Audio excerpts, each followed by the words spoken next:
ये मैला सा उजाला, ये रात सी आहत सुबह। ये मैला सा उजाला, ये रात सी आहत सुबह, जिसका मुझे इंतजार था, ये वो सुबह तो नहीं। Hello friends, my name is Abhay Singh and you watching recycle rankers. आज हम रिसाइकल रैंकर्स के इस जो मैट्रिक्स का हमारा सफ़र चल रहा था, इसमें लेक्चर 8 डिस्कस करेंगे, जिसमें हम अब डिस्कस करने वाले हैं determinant of a square matrix. किसी भी मैट्रिक्स, कोई एक मैट्रिक्स दी हुई है ए, वो एक स्क्वायर मैट्रिक्स है, उसका हम डिटर्मिनेंट किस तरह से फाइंड करते हैं। यहाँ पर एक छोटा सा टॉपिक है, जबकि आपको पता है कि ये आपके सिलेबस में पूरा का पूरा एक चैप्टर है, तो वहाँ पर हम इसको ब्रॉड में डिस्कस कर रहे होंगे, बट यहाँ पर थोड़ा सा हम डिस्कस करेंगे। तो यहाँ जब भी कोई एक कैपिटल ए मैट्रिक्स होती है, यहाँ डिफिनीशन है उसकी, every square matrix can be associated to an expression और अ नंबर। किसी भी मैट्रिक्स को अगर कोई स्क्वायर मैट्रिक्स दिया हुआ है, उसको हम एक्सप्रेस कर सकते हैं एक एक्सप्रेशन के उसमें, या फिर एक नंबर के, कोई भी एक स्केलर नंबर आ जाएगा, तो वो जो होगा, मतलब जो इसकी रिजल्टेंट आएगा, वो होगा इसका डिटर्मिनेंट।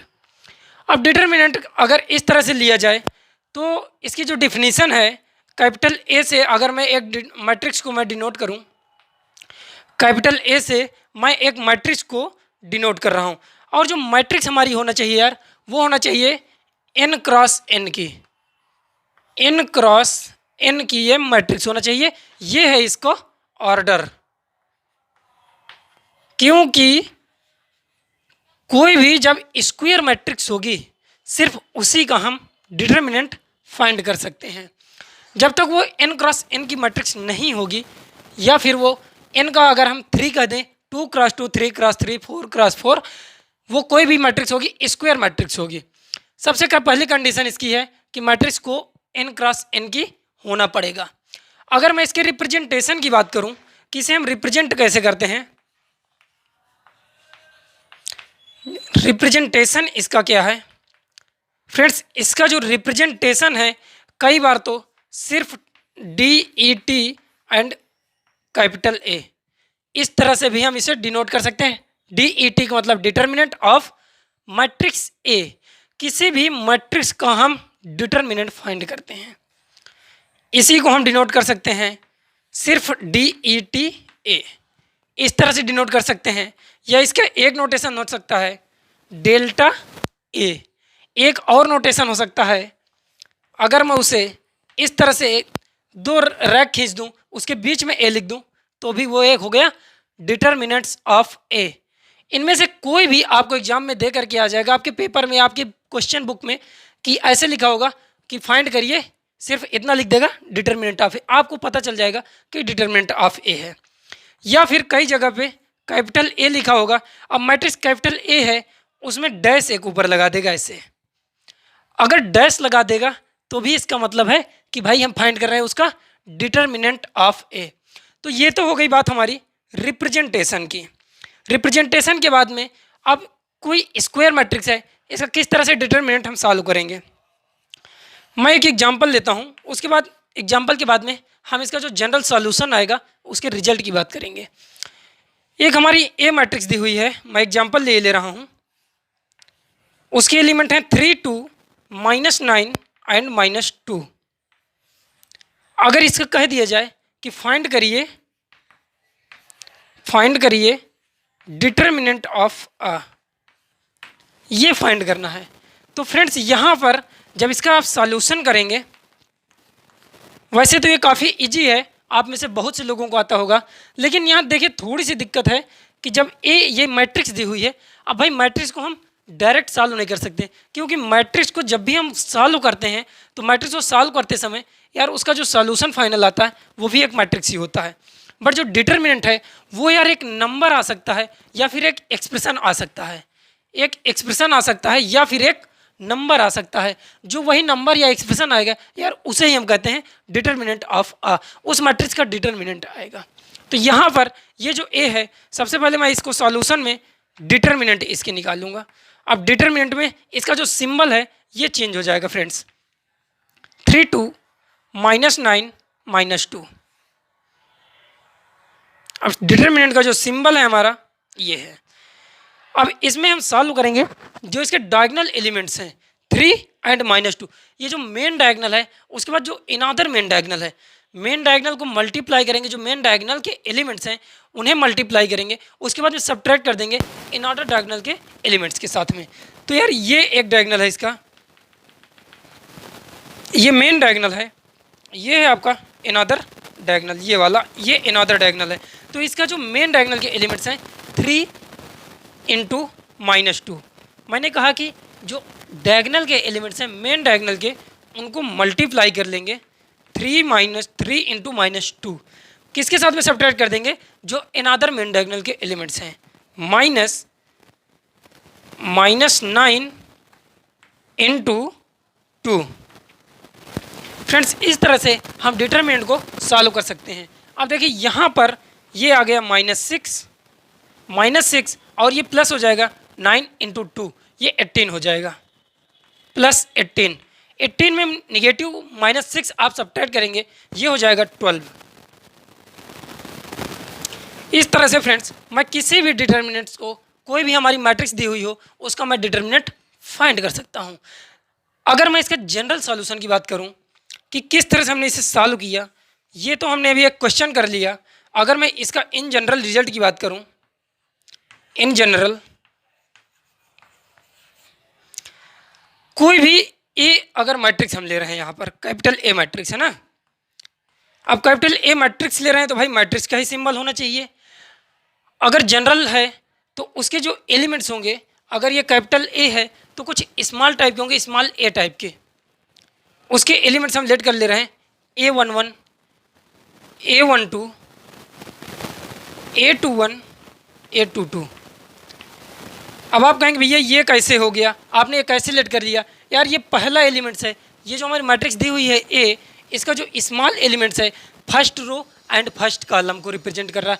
ये एलिमेंट A11, ये फर्स्ट रो है हमारा 1 और ये फर्स्ट कॉलम है, और ये जो एलिमेंट्स है ये फर्स्ट रो है एंड ये सेकंड कॉलम है। मतलब जो A12 है वो एलिमेंट्स है। अगर मैं A12 की कंपेयर यहाँ से करूँ कि इसमें A12 कौन सा है, तो मैं कहूँगा A12 यहाँ पर भाई -9 है, ये है हमारा फर्स्ट रो का सेकंड एलिमेंट। इस तरह से इन जनरल जब हम इसको सिंप्लीफाई करते हैं कि मुझे फाइंड करना है यार डिटर्मिनेंट ऑफ ए फाइंड करेंगे, तो डिटर्मिनेंट ऑफ ए फाइंड करते समय हम इसके जो एलिमेंट्स हैं उन्हें कुछ इस तरह से लिख लेंगे A11, A12, A22। अब इसके जो मेन डायगोनल के एलिमेंट्स क्या हैं, A11, A22, A11, A22, A11 into A22 subtract करना है इनअदर मेन डायगोनल के साथ A21 इंटू A12। ये देखिए अब यही जो एक्सप्रेशन आया है हमारा, वही कह रहा था कि एक स्क्वायर मैट्रिक्स को हम एसोसिएट कर सकते हैं एक एक्सप्रेशन के द्वारा। तो ये जो है मेरा, ये यार एक एक्सप्रेशन आ गया है जनरल, अगर मैं कहूँ वो एक्सप्रेशन के द्वारा भी डिनोट किया जा सकता है, या फिर उसका एक नंबर भी आ सकता है। अगर A11, A22 कुछ नंबर होते, जैसे यहाँ पर मैंने A11 3 लिया था, A22 -2 था, ये एक नंबर आ गया था 12। तो इस तरह से किसी भी जनरल मैट्रिक्स का हम डिटर्मिनेंट फाइंड कर सकते हैं। अब इसके जो है कुछ नोट पॉइंट आते हैं, ये चीज़ें आपको समझ में आ गई होंगी। अब इसका कुछ नोट पॉइंट आएगा कि यार कौन कौन सी मैट्रिक्स हैं, हम किस तरह से उन्हें फाइंड कर सकते हैं। आइए मैं उसको आगे डिस्कस करता हूँ। अब नेक्स्ट आती हैं इसके कुछ नोट पॉइंट। नोट पॉइंट में सबसे फर्स्ट नोट है इसका कि जब दो मैट्रिसेस इक्वल हों तो उनका जो दिया हुआ डिटरमिनेंट आएगा वो भी इक्वल होगा। दो मैट्रिसेस भाई इक्वल हैं, अगर मैट्रिक्स ए है इक्वल टू मैट्रिक्स बी के, जब भी सिर्फ ए इक्वल टू बी यहाँ पर लिखा है तो आपको अंडरस्टूड होना चाहिए कि हम मैट्रिक्स पढ़ रहे हैं, और कोई भी कैपिटल लेटर में अगर इस तरह दिया है तो वो सिर्फ मैट्रिक्स होगा, इसके हम बार बार लिखेंगे नहीं। तो ए इक्वल टू बी है, देन कह रहा है कि इसका जो डिटरमिनेंट आएगा वो भी इक्वल होगा। Capital A equal to capital B का जो डिटरमिनेंट आएगा वो आपस में इक्वल होगा। इसी तरह जो सेकंड है, ये यार इन्हें याद रखना, ये रिजल्ट है। सेकंड आता है कि matrix which are not square do not have determinant. अगर मैट्रिक्स स्क्वायर नहीं है, सबसे पहले ही हमने कंडीशन देखा था कि इसकी जो मैट्रिक्स होनी चाहिए वो एक स्क्वायर मैट्रिक्स होना चाहिए। n क्रॉस n का जो ऑर्डर होना चाहिए, वही सिर्फ n क्रॉस n का ऑर्डर वाली जो मैट्रिक्स होगी वो हमें डिटर्मिनेंट गिव दे सकती है। अगर ऐसा नहीं है तो हमें मैट्रिक्स फाइंड नहीं होगी।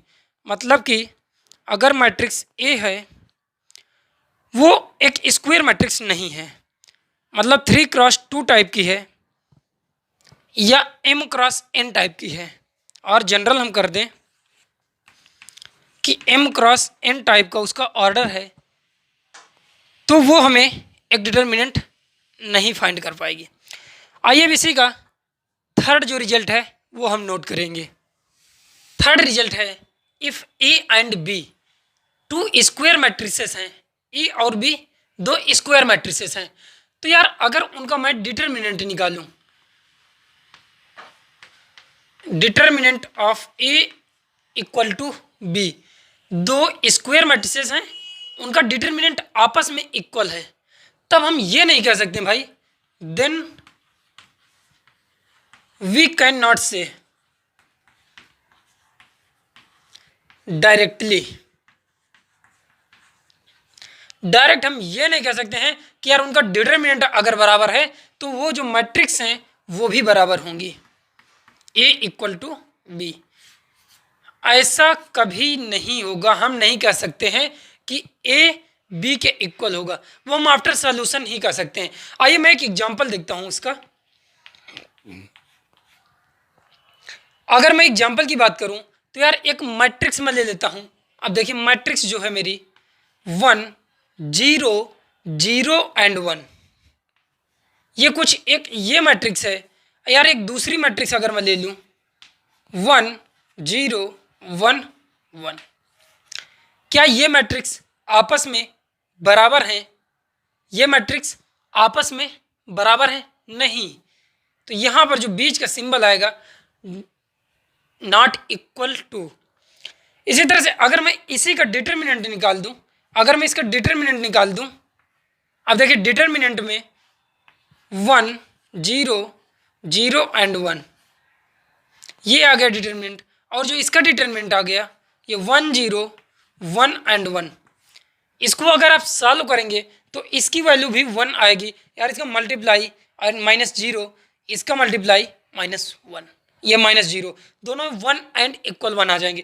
तो यार ये जो होंगे आपस में इक्वल होंगे। तो वही कह रहा है कि अगर ये जो डिटर्मिनेंट है वो डिटर्मिनेंट बी के बराबर है, तो हम डायरेक्ट ये नहीं कह सकते हैं किसी भी उसमें कि यार वो दोनों मैट्रिक्स भी हमारी बराबर होंगी। तो हमने यहाँ पर उसका रिजल्ट भी देख लिया है। अब रिजल्ट देखने के बाद में हमारी जो नेक्स्ट प्रॉपर्टी आती है उसको हम डिस्कस करेंगे। प्रॉपर्टी हमारी फोर्थ आती है कि अगर किसी भी मैट्रिक्स का, किसी डिटर्मिनेंट का कोई रो या कॉलम 0 है तो वो पूरा वैल्यू भी डिटर्मिनेंट की 0 होगी। आइए उसे लिखते हैं। फोर्थ हमारी जो नोट है वो है कि यार अगर किसी भी अ रो और अ कॉलम डिटर्मिनेंट का कोई एक रो या एक कॉलम अगर 0 होगा तो उस डिटर्मिनेंट की टोटल वैल्यू 0 आएगी। वही लिखा है ए रो और अ कॉलम, ए रो और a column of a determinant consist of all 0, then the value of determinant is 0। मैं एक जनरल आपको बता देता हूँ कि यार ये रो अगर 0 हो गया किसी भी डिटर्मिनेंट का, मैं रो 0 लिए ले रहा हूँ, वो XYZ टाइप की, UVW टाइप की एक डिटर्मिनेंट है, ये मेरी डिटर्मिनेंट है, इसका रो 0 है, इसकी वैल्यू 0 होगी। और या फिर कह दूं कि यार एक कॉलम मेरे पास है, एक कॉलम है किसी मैट्रिक्स का XYZ, ये मैट्रिक्स है, UVW ये मैट्रिक्स है, इसका एक कॉलम 0 है, इसका एक टोटल रो 0 है। ये क्यों 0 है? इसको अगर मैं एक्सपेंड करूँगा, इसको अगर मैं सब्ट्रैक्ट करूँगा मतलब सॉल्व करूँगा, तो यार इस रो के एलॉन्ग में इसे सॉल्व करूँगा तो 0 को पहले लूँगा, उस बाद जो माइनस इसका आएगा YVW जेड डब्ल्यू, तो जीरो को उस माइनस से मल्टीप्लाई करेंगे वो जीरो हो जाएगा। उसके बाद सेकेंड को करेंगे फिर उसका माइनस आएगा x you Z and W, इसी तरह थर्ड का करेंगे तो ये टोटल आपका जीरो हो जाएगा, तो उसे ही हमने लिखा है। अब नेक्स्ट फिफ्थ प्रॉपर्टी आती है। फिफ्थ प्रॉपर्टी को आप देखेंगे कि ए और बी दो मैट्रिसेस हैं। If A and be any two matrices, अब ये दो मैट्रिसेस हैं, अगर मैं इनको ऐड कर दूं, ए ऐड या सब्ट्रैक्ट दोनों कर दीजिए, ए प्लस माइनस बी, इसका मैं डिटर्मिनेंट फाइंड करूं, इसका डिटर्मिनेंट फाइंड करूं तो वो इक्वल होगा डिटर्मिनेंट ऑफ ए का determinant plus minus determinant of B. ये जो आपका determinant of determinant of B, determinant अगर हम ए प्लस माइनस बी निकालते हैं तो अगर दो मैट्रिक्स हमें दिया हुआ है या नॉट इक्वल टू होंगे, ये इक्वल नहीं होंगे determinant of A plus minus B determinant के। अगर इसे ही मैं कह दूं फोर्थ सिक्स प्रॉपर्टी में कि जो ए एंड बी दो मैट्रिसेस हमें दिया हुआ है, इनका अगर मैं प्रोडक्ट निकाल दूं, अगर मैं प्रोडक्ट निकाल दूं ए बी का प्रोडक्ट निकाल दूं, उसके बाद में हम इसका डिटर्मिनेंट निकाल दें, या फिर इसका डिटर्मिनेंट ऑफ ए हम निकाल दें पहले, determinant of A into determinant of B, determinant of A या डिटर्मिनेंट ऑफ बी, अलग अलग डिटर्मिनेंट निकाल दीजिए, उसके बाद में उसका मल्टीप्लाई कर दीजिए, या फिर दोनों को मैट्रिक्स को मल्टीप्लाई करने के बाद में उसका डिटर्मिनेंट निकाल दीजिए, वो दोनों इक्वल आएंगे।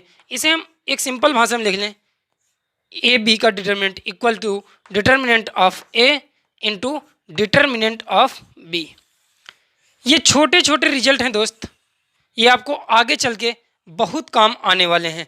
अब देखिए, अगर ये हमने कहा कि ए है और बी है, यहाँ पर से अगर एक जनरल रिजल्ट देखूँ, एक जनरल रिजल्ट देखूँ कि यार डिटर्मिनेंट हम कहते हैं ए स्क्वायर, डिटर्मिनेंट हमें निकालना है ए स्क्वायर का। यार ये मल्टीप्लाई में चाहे इनको कर लो, चाहे इन्हें अलग अलग कर लो, इन्हें अलग अलग कर लेंगे तो ये हो जाएगा डिटर्मिनेंट ऑफ अ इंटू ए, इसको ऐसे लिख सकते हैं। उसके बाद में हम इसे लिख सकते हैं डिटर्मिनेंट ए का स्क्वायर, या फिर इसको हम सॉल्व करेंगे डिटर्मिनेंट ऑफ ए का होल स्क्वायर।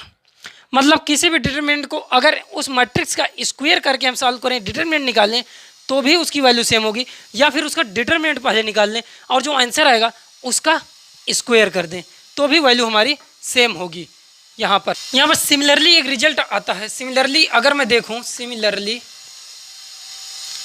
यार ए स्क्वायर हमने कर लिया, यहाँ पर भी हमने रिजल्ट देख लिया। अगर हम डिटर्मिनेंट ए क्यूब कह दें, डिटर्मिनेंट ऑफ ए क्यूब, तो यहाँ पर से भी हम डायरेक्ट कह सकते हैं कि यार डिटर्मिनेंट ए का हम सीधा क्यूब निकाल सकते हैं, डिटर्मिनेंट ए का हम सीधा क्यूब निकाल सकते हैं, ये वैल्यू भी सेम होगी। अगर मैं जनरल रिजल्ट की बात करूं, अब देखिए रिजल्ट आ गए, हम लोग रिजल्ट में ही जानने के लिए ये सब चीज़ें कर रहे थे कि हमें किस तरह से हम इसको समझ पाएँ।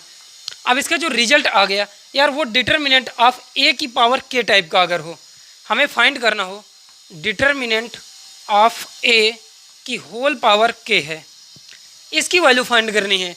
अब वो के यार यहाँ पर कुछ भी हो सकता है, के जो बिलोंग कर रहा है वो एक नेचुरल नंबर है, इसको हम सॉल्व करेंगे तो डिटर्मिनेंट, उसका जो डिटर्मिनेंट निकाल लीजिए, जो दी हुई मैट्रिक्स है उसका पहले डिटर्मिनेंट निकाल लीजिए यार, डिटर्मिनेंट ऑफ अ उसका हम निकाल देते हैं, उसकी जो होल पावर है वो के है। इस तरह से ये जो हमारा रिजल्ट बना फाइनल कि डिटर्मिनेंट ए की पावर के अगर दिया हुआ है तो मैं उसका डिटर्मिनेंट ए पहले निकाल लूँगा, फिर उसकी होल पावर के कर दूंगा। और यहाँ जो के है, के बिलोंग कर रहा है एक नेचुरल नंबर से। ये नेचुरल नंबर कुछ भी हो सकते हैं, इसे और भी अगर सिंप्लीफाई भाषा में लिखें तो इस तरह से भी लिखा जा सकता है, डिटर्मिनेंट ऑफ ए की पावर के। इस तरह से हमने देखा इसके 6 रिजल्ट। अब हम इसका सातवां रिजल्ट की बात करेंगे। नेक्स्ट आता है हमारा सातवां रिजल्ट। जो सेवेंथ प्रॉपर्टी है इसकी जो नोट है वो कि किसी अगर मैट्रिक्स में हम मल्टीप्लाई कर दें किसी एक कांस्टेंट टर्म से, किसी कांस्टेंट टर्म से, तो उसमें क्या चेंजेज आएंगे मैं उस नोट पे इसे डिस्कस करूँगा। ये जो नोट है सातवां, हमने कहा कि किसी मैट्रिक्स में मैं एक स्केलर से अगर मल्टीप्लाई कर दूं, यार एक मैट्रिक्स में कैपिटल ए लेट की ले रहा हूँ, ये कैपिटल ए टाइप की जो मैट्रिक्स है वो है X Y Z U V W P Q R, है ना। ये मैंने मैट्रिक्स लेट कर लिया है। अब इसमें अगर किसी कांस्टेंट टर्म से मल्टीप्लाई कर दिया जाए, कांस्टेंट टर्म मैंने ले लिया यहाँ पर एक 5। अभी हम जनरल रिजल्ट पे पहुँचते हैं कि इसका रिजल्ट क्या है।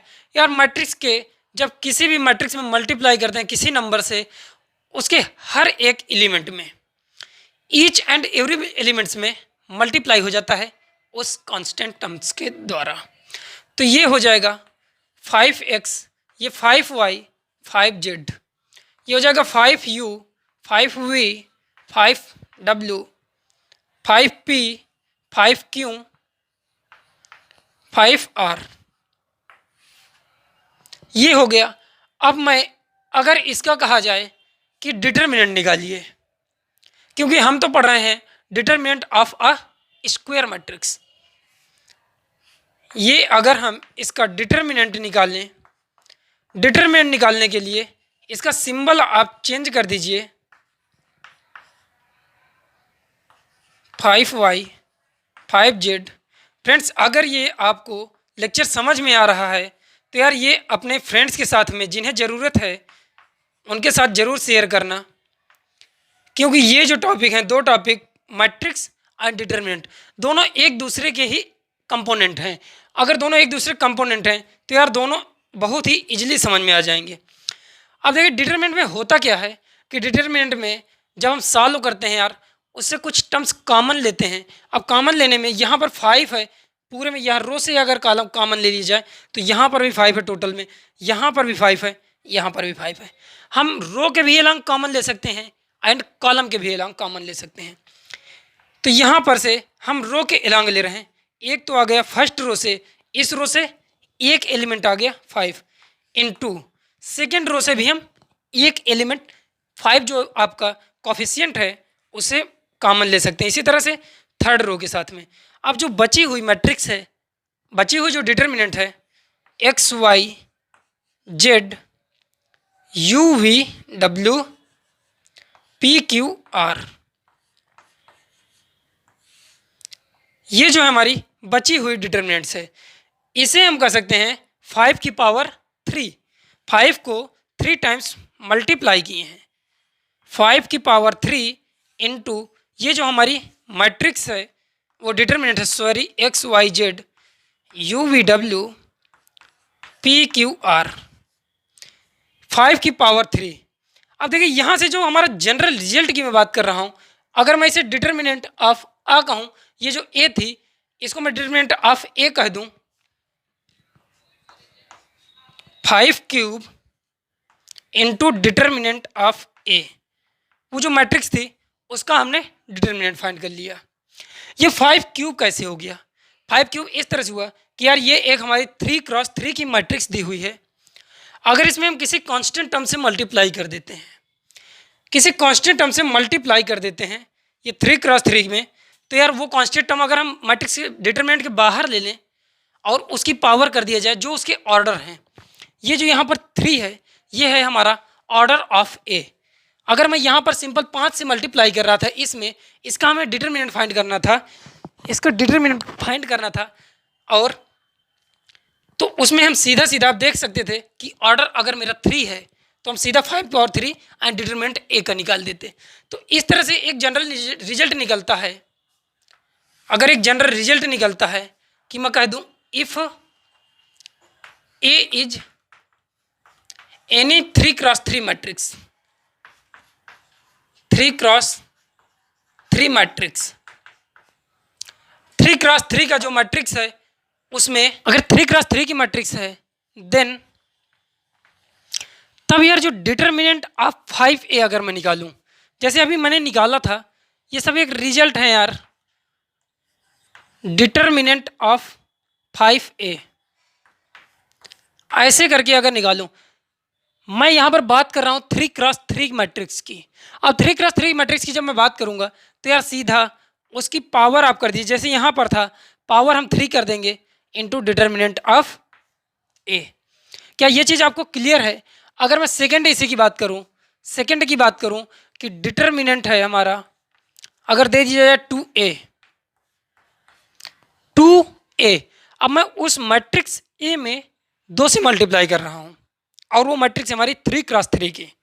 तो यार सीधा जो हमारा स्केलर है, जो मेरा कांस्टेंट टर्म्स है 2, उसकी पावर कर देते हैं यार जो ऑर्डर दिया हुआ है 2 की पावर 3 एंड उसका डिटर्मिनेंट आप फाइंड कर दीजिए, उसके साथ मल्टीप्लाई कर दीजिए। यार सेम एज रिजल्ट आएगा, ये सेम एज रिजल्ट आएगा।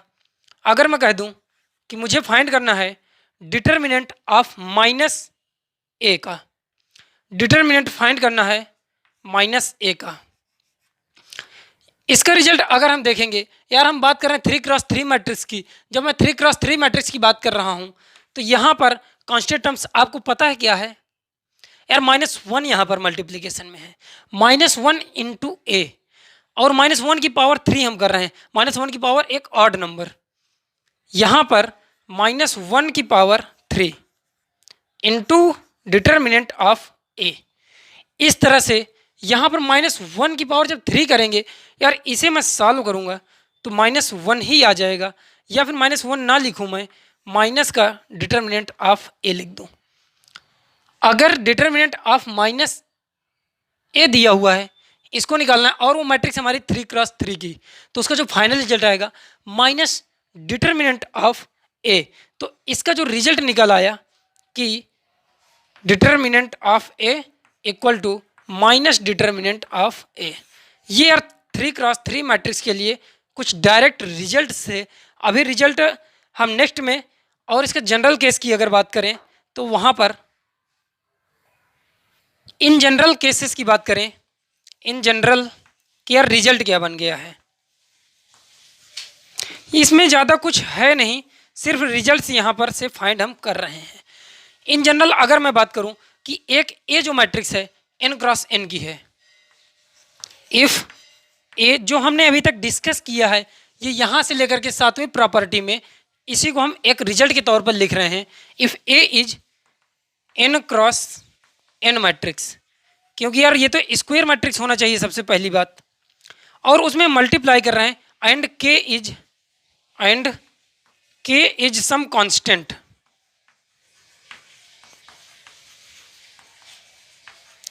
के हमारा कोई कांस्टेंट टर्म्स है, कि अगर मेरा कोई कांस्टेंट टर्म्स है तो मुझे डिटर्मिनेंट जब फाइंड करूंगा यार, डिटर्मिनेंट ऑफ के ए,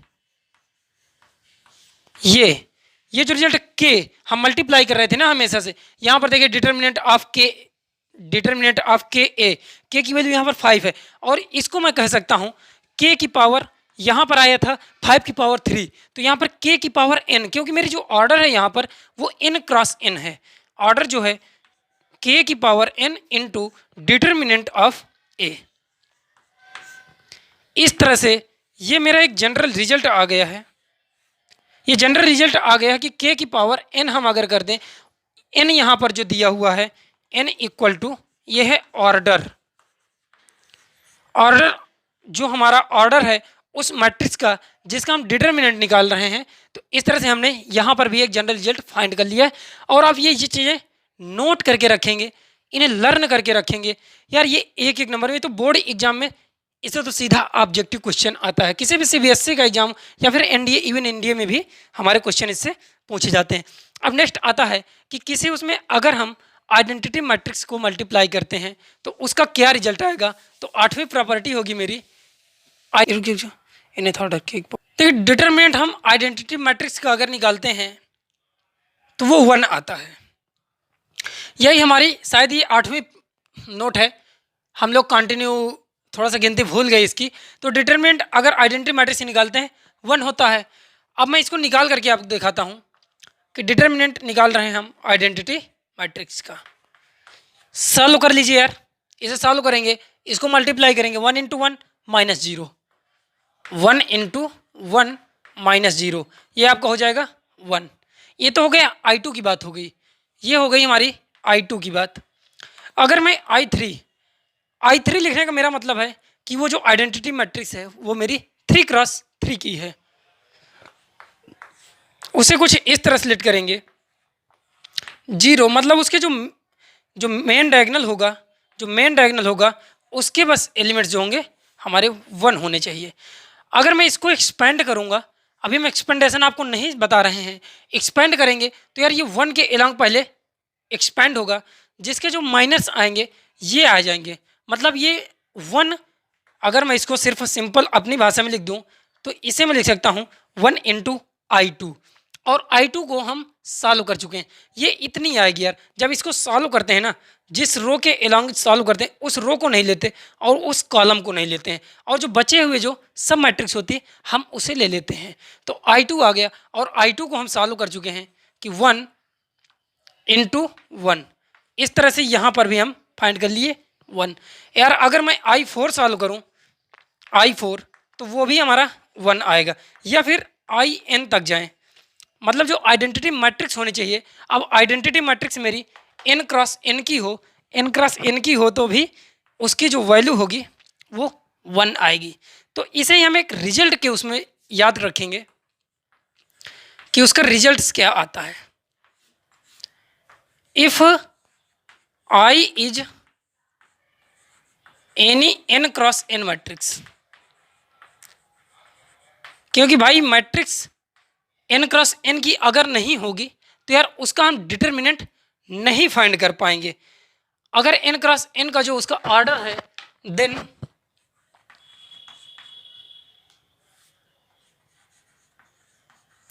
मैं डिटर्मिनेंट अगर फाइंड कर रहा हूं, डिटर्मिनेंट ऑफ I इंटू के, डिटर्मिनेंट ऑफ I इंटू के कॉन्स्टेंट टर्म से मल्टीप्लाई कर रहे हैं। यार अभी पिछला ही रिजल्ट हमने देखा था, जब किसी मैट्रिक्स I में एक कांस्टेंट टर्म्स k से मल्टीप्लाई कर रहे हैं तो उसका जो रिजल्ट आता था k की power n and determinant of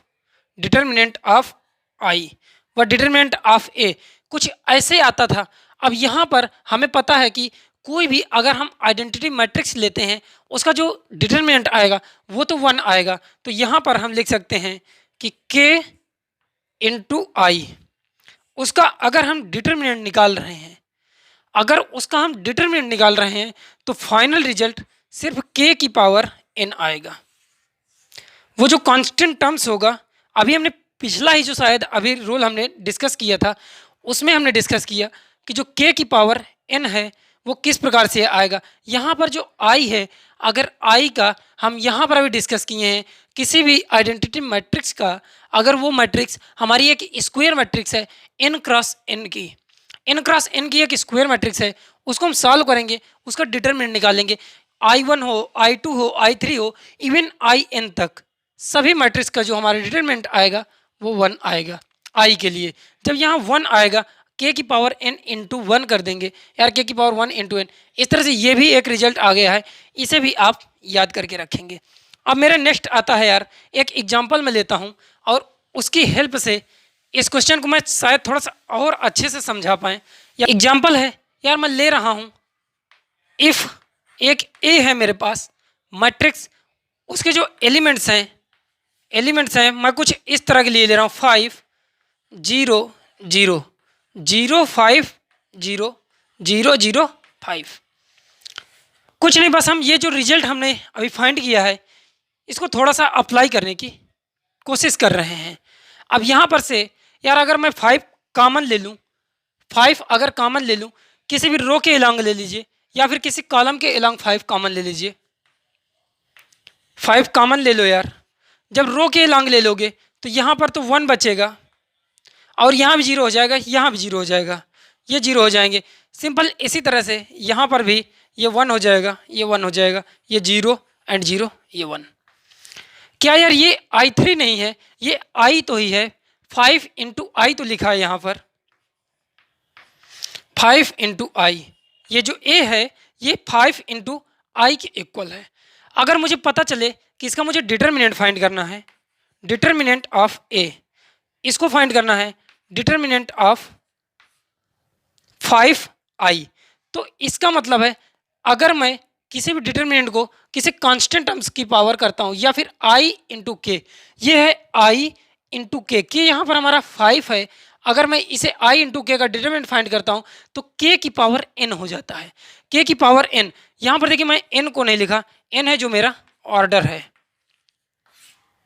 order यहाँ पर है मेरा n क्रॉस n का।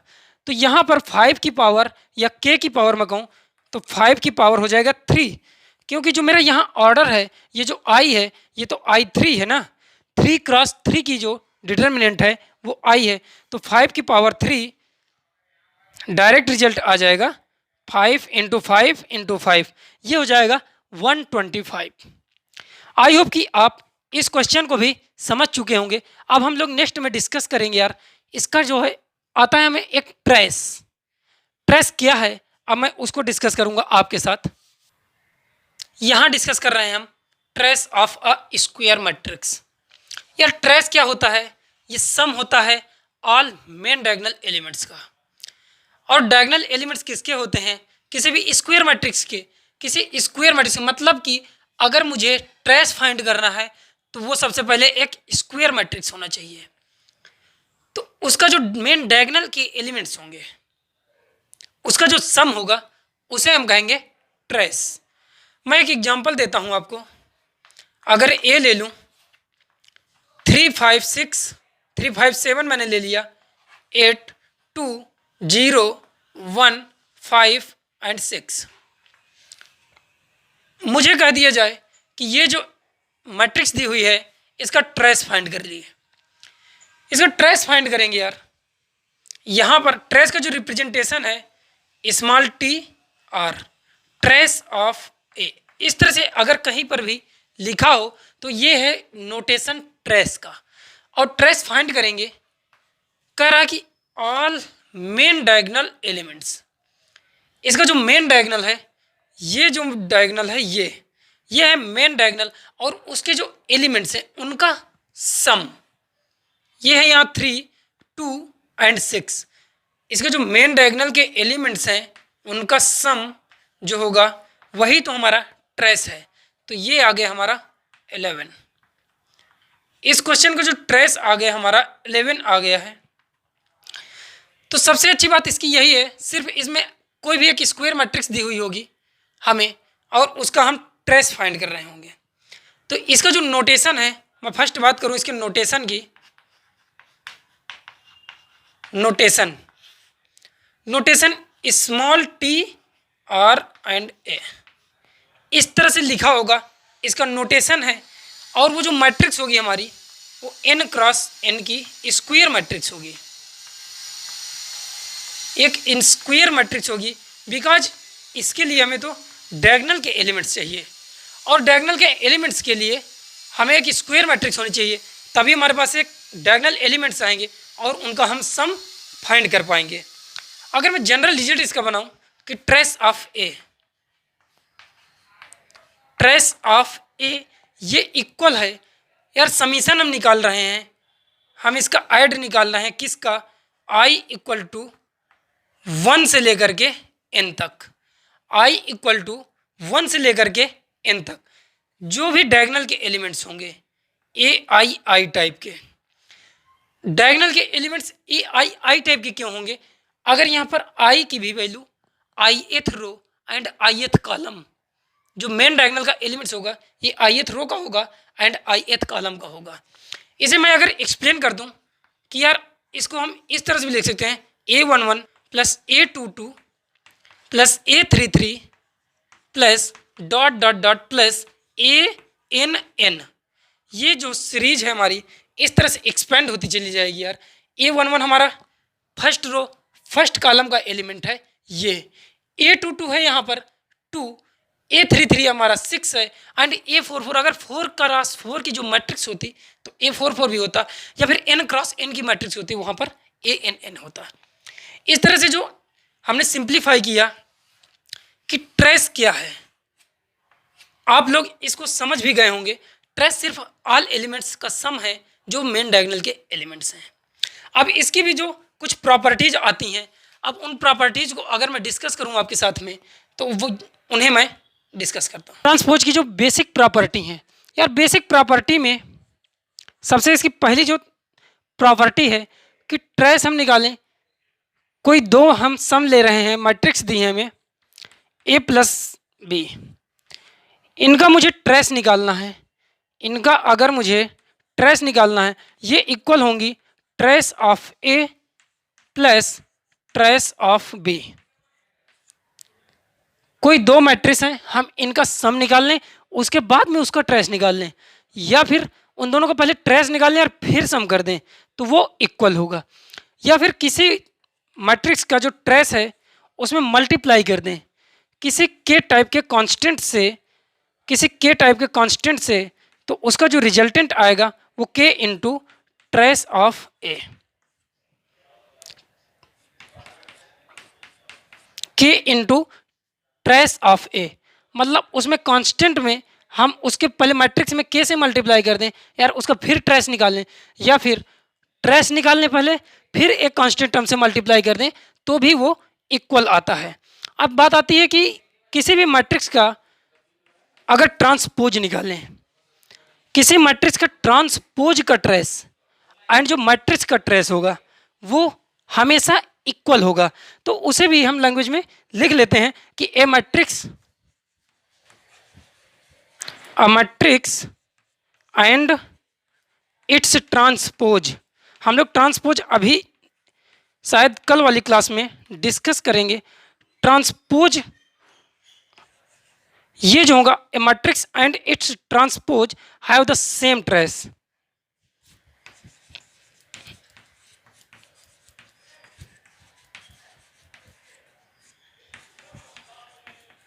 इसका जो दोनों का ट्रेस होगा वो सेम आएगा। अब इसकी जो फोर्थ प्रॉपर्टी आती है कि यार अगर कोई नील पोटेंट, लास्ट क्लास के लास्ट लेक्चर में ही हमें लग रहा है सबसे लास्ट में हमने नील पोटेंट मैट्रिक्स जो है डिस्कस किया था। कोई नील पोटेंट अगर मैट्रिक्स है उसे हम सॉल्व करेंगे, उसका ट्रेस निकालेंगे तो वो हमेशा जीरो आएगा। तो ये भी एक रिजल्ट है जनरल कि any nilpotent matrix, nilpotent matrix always have trace, इसका जो ट्रेस आएगा वो जीरो होगा। मैंने एक एग्जांपल दिया था आपको नील पोटेंट का, मैंने नील पोटेंट का एक एग्जांपल दिया था 1 2 3 1 2 3 -1 -2 -3। ये एग्जांपल में जब हम निकालेंगे इसका ट्रेस, इसका अगर मैं ट्रेस निकालूं, ट्रेस ऑफ अगर मैं इस मैट्रिक्स को ए कहूं तो ये हो जाएगा मेन डायगोनल के एलिमेंट्स को हमें सम करना है 1 + 2 + -3, 1 + 2 + -3। यार ये दोनों पॉजिटिव हैं, वो जुड़ जाएंगे और नेगेटिव के साथ में सब्ट्रैक्ट हो जाएंगे, तो रिजल्टेंट हमारा जीरो आ जाएगा। तो यही एक बेसिक रिजल्ट थे यार नील पोटेंट मैट्रिक्स के लिए। तुम्हें पता है किस तरह से हम नील पोटेंट मैट्रिक्स को सेटिस्फाई करते हैं या वेरीफाई करते हैं कि ये नील पोटेंट मैट्रिक्स है। ए स्क्वायर, ए की पावर n = 0 होना चाहिए, या फिर उसका जो स्मॉलेस्ट इंटीजर पावर है वो 0 आनी चाहिए। तो यहाँ पर अगर ए स्क्वायर हम निकालते थे लास्ट लेक्चर में तो यार वहाँ पर उसकी वैल्यू जो थी वो 0 आ रही थी। आज की क्लास में फ्रेंड्स हम लर्न कर चुके हैं square of a determinant of a square matrix and trace of a square matrix. I hope कि आपको ये चीज़ें समझ में आ गई होंगी। हम नेक्स्ट क्लास में आपके साथ डिस्कस करेंगे Q symmetric matrix and symmetric matrix, और उसके बाद में हम डिस्कस करेंगे आपके साथ ट्रांसपोज ऑफ मैट्रिक्स। अगर आपको ये क्लास पसंद आई है तो वीडियो को लाइक करें और इसे अपने ज़रूरतमंद दोस्तों के साथ में शेयर करना ना भूलें, जिससे कि वो भी अपने एग्ज़ाम में इस तरह के बेसिक क्वेश्चंस सॉल्व कर पाएँ। रिसाइकल रैंकर्स को देखने के लिए आपका धन्यवाद।